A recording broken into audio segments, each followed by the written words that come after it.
तो एक बड़ी खबर इस वक्त आ रही है। आपको बता दें कि गहलोत सरकार ने लगाया प्रदेश में लॉकडाउन। बड़ी खबर, 10 मई सुबह 5 बजे से 24 मई तक रहेगा प्रदेश में लॉकडाउन। यानी 10 मई से 24 मई तक 14 दिनों का ये लॉकडाउन है। इसके अलावा 31 मई तक प्रदेश में विवाह समारोह पर रोक रहेगी। इस वक्त ये बड़ी खबर सामने आ रही है। गहलोत सरकार ने लगाया प्रदेश में लॉकडाउन। 10 मई सुबह है 5 बजे से लॉकडाउन शुरू हो जाएगा और 24 मई तक रहेगा प्रदेश में लॉकडाउन। ये बड़ी खबर इस वक्त आ रही है।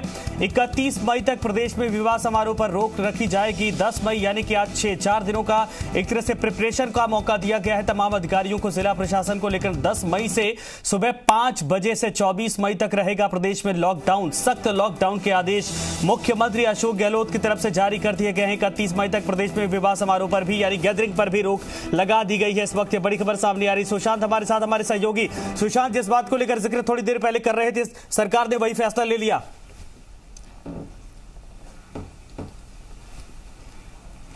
बिल्कुल संजय, और ये फैसला बहुत जरूरी फैसला भी था, सही समय पे लिया गया फैसला भी है, क्योंकि 2 सप्ताह कम से कम चाहिए जो एक्सपर्ट मान रहे हैं कि इस चेन को तोड़ने के लिए, और 14 दिनों का समय सरकार ने लॉकडाउन के लिए लिया है। और 10 मई सुबह 5 बजे जब लॉकडाउन लगेगा उससे पहले कुछ समय भी दिया गया है लोगों को, ताकि अपनी जो जरूरतें हैं उनको पूरा करने के लिए जो समय है जन अनुशासन पखवाड़े में दुकानों के खुलने का, बाजारों को खुलने का, उसके अनुरूप अपनी वो आवश्यकताओं को इकट्ठा करें। अपना 2 दिनों का राशन वो अपना जमा कर सकते हैं।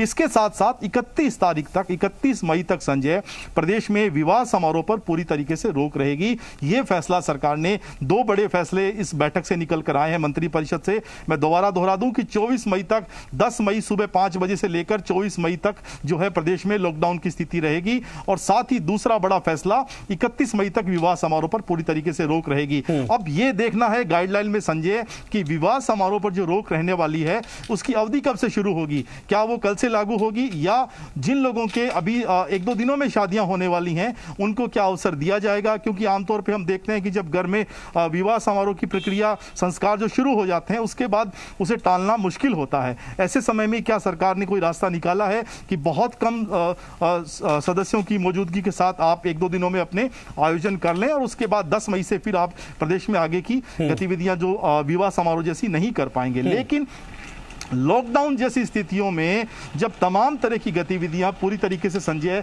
बंद रहने वाली हैं, पूरी तरीके से पाबंदी रहेगी, कड़ी पाबंदी रहेगी, केवल आवश्यक सेवाओं को छोड़कर, ऐसे में गहलोत सरकार लोगों के जीवन यापन के लिए क्या कदम उठाने वाली है वो भी हमें इस गाइडलाइन में देखना होगा। लेकिन फाइनली हम जिसकी बात लगातार कर रहे थे कि वो अंतिम फैसला होगा, सरकार का अंतिम विकल्प होगा, और वो समय आ भी गया है संजय। क्योंकि हम लगातार रोजाना जब बात करते हैं प्रदेश के आंकड़ों की, तो उसमें जो मौतों का आंकड़ा है वो बहुत डराने वाला है, चिंताजनक है। आज भी 161 लोगों की मौत हुई है प्रदेश में, और संभवतः ये वो आंकड़ा जो शायद बहुत सारी जो रिपोर्ट दर्ज भी नहीं हो पा रही होंगी कोविड की वजह से, तो ये आंकड़ा डराने वाला। और सरकार ने जो फैसला लिया है, हम उम्मीद करेंगे कि इससे इस चेन को तोड़ा जा सकेगा, इस संक्रमण को ब्रेक लगाया जा सकेगा।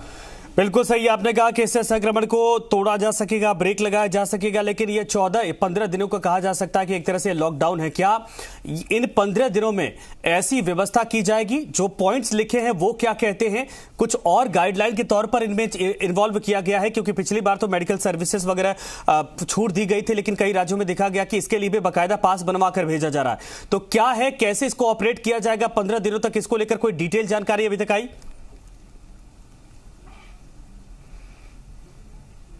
डिटेल जानकारी तो संजय, उसके लिए हमें गृह विभाग की गाइडलाइन का इंतजार करना होगा।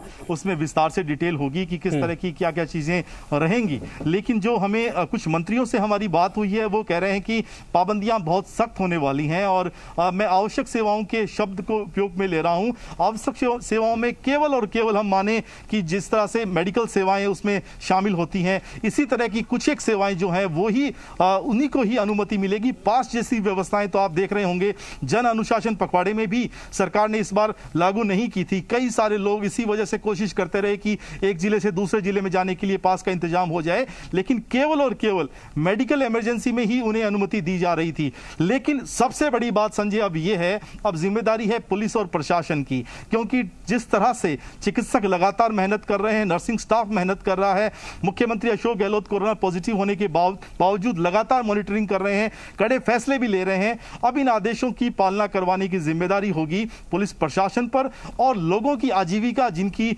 इस लॉकडाउन की वजह से जा रही है, जिनको परेशानी हो रही है, उनको व्यवस्थाएं करवाने की जिम्मेदारी होगी, चाहे वो विधायक हो, सांसद हो, मंत्री हो, कांग्रेस पार्टी के तमाम कार्यकर्ता हो, विपक्षी दल हो, ये सभी लोग मिलकर अगर उस मजदूर की तरफ, उस गरीब व्यक्ति की तरफ उचित कदम उठाएंगे, उसको सुविधा मुहैया करवाएंगे, तो शायद बहुत भारी साबित लॉकडाउन नहीं होगा। क्योंकि परिस्थितियां ही ऐसी हो गई हैं। अशोक गहलोत बार बार कह रहे थे कि वो लॉकडाउन लगाना नहीं चाहते हैं, उनका मकसद नहीं है, लेकिन हालातों ने उन्हें मजबूर किया और फाइनली एक तरीके से कहें थोड़ा सा कठोर फैसला कई बार राजा को प्रजा के हित में करना होता है, मुखिया को, सूबे के मुखिया को करना होता है। ऐसे समय में जब लग रहा है कि संक्रमण बहुत तेजी से फैल रहा है, और संजय आज की घटना आप देखिए, नारायण हॉस्पिटल, महात्मा गांधी हॉस्पिटल और फोर्टिस अस्पताल जो है, वहां पर तीनों जगह ऑक्सीजन खत्म होने की स्थिति हो गई थी। नोटिस चस्पा कर दिए गए थे, चिकित्सा मंत्री ने आनंद फानंद में व्यवस्थाएं वहां करवाई, लेकिन इस तरह की स्थितियां आने वाले दिनों में और बढ़ सकती हैं, बड़ी हो सकती हैं। तो एक सही फैसला अशोक गहलोत का, प्रदेश की जनता के हित में फैसला, लेकिन किस तरीके से इसको एग्जीक्यूट किया जाता है ये देखना बहुत महत्वपूर्ण होगा। सुशांत, लेकिन एक सवाल और है, चूंकि जहां पर भी सरकारों ने अभी लॉकडाउन अनाउंस किया था, वहां पर सीन ये देखा गया कि 1 या 2 दिनों के भीतर, ये जैसे आज अनाउंस किया गया तो 2 दिनों के भीतर ही लॉकडाउन लगा दिया गया, 4 दिनों का गैप है। और हर बार देखा गया है कि जब भी लॉकडाउन का नाम ही आता है, लोग दुकानों की तरफ भागते हैं राशन लेने के लिए या अपने घरों की तरफ जाने के लिए, सब्जियां लेने के लिए, स्टोर करने के लिए। तो ये 4 दिन तो सबसे बड़े चुनौतीपूर्ण साबित होने वाले हैं।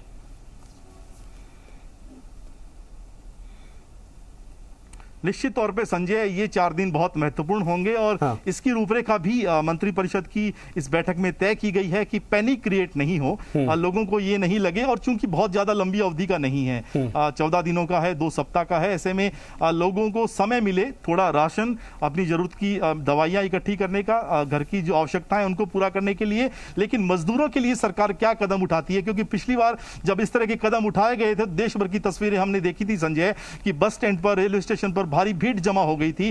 उस तरह की स्थिति नहीं बने। निश्चित तौर पे इस संबंध में भी प्रयास किए जाएंगे, इस संबंध में भी कदम उठाए जाएंगे। हमें इंतजार करना होगा उस गाइडलाइन का, उसमें क्या क्या व्यवस्थाएं जो हैं अशोक गहलोत ने की हैं प्रदेशवासियों के लिए, उस पर सबकी नजरें रहने वाली हैं।